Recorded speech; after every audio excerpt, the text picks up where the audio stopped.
جو شخص اللہ کو رات کو پکارتا ہے اللہ اسے غنی کر دیتا ہے، اور جو اللہ کی اطاعت اختیار کرتا ہے اللہ اس سے برگزیدہ بنا دیتا ہے۔ آپ کی سانس گنتی کی مقرر ہو چکی ہے، نہ کوئی حادثہ آپ کو پہلے مار سکتا ہے اور نہ کوئی حفاظت آپ کو دیر تک زندہ رکھ سکتی ہے۔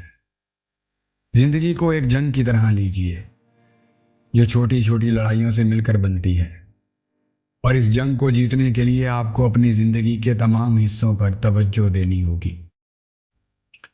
لیکن فضول کاموں اور فالتو چکروں میں اپنی انرجی ضائع کر دیں گے تو یہ جنگ جیت نہیں سکیں گے۔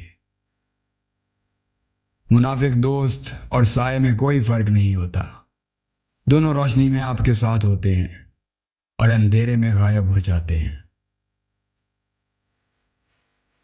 انسانی سمجھ کا معیار بس اتنا ہے، اگر اسے جانور کہا جائے تو ناراض اور شیر کہا جائے تو خوش ہو جاتا ہے، حالانکہ شیر بھی تو جانور ہے۔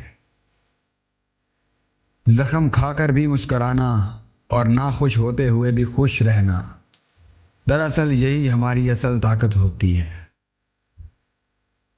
وقت اچھا ہو یا برا گزر ہی جاتا ہے، لیکن باتیں اور لوگ ہمیشہ یاد رہتے ہیں۔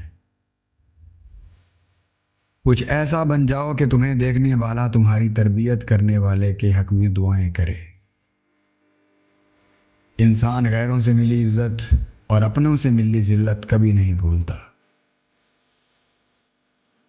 لوگ کیا کہیں گے یہ کیسی گھٹیا سوچ ہے جو اللہ کا ڈر نکال کر لوگوں کا صاف ذہن بھی غالب کر دیتی ہے۔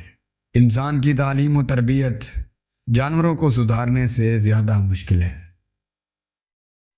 مشکلیں آتی ہیں اور چلی جاتی ہیں، دیکھنا یہ ہوتا ہے کہ کون کس حد تک ساتھ دیتا ہے۔ ہر انسان سکون کی تلاش میں ہے، کسی دوسرے کا سکون برباد کر کے۔ جس طرح درخت کی قیمت اس کے پھل کے حساب سے ہوتی ہے، اس طرح انسان کی قیمت اس کے اخلاق کے حساب سے ہوتی ہے۔ جس کو احساس نہ جگائے اس کو کون جگا سکتا ہے؟ فقیر اسے کہتے ہیں جو ایک ہی در کا ہو جائے، پیسے مانگنے والے کو فقیر نہیں بھکاری کہتے ہیں۔ ہر بات میں اللہ کا ذکر کرو گے تو ہر کام میں اللہ کو ساتھ پاؤ گے۔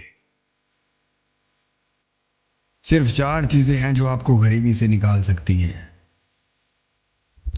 1 تعلیم، 2 نیک اعمال، 3 مقصد، اور 4 خوش مزاجی۔ دوستوں امید ہے آپ کو ویڈیو پسند آئی ہوگی۔ ویڈیو پسند آئی ہے تو لائک کریں اور چینل کو سبسکرائب کرنا مت بھولیں۔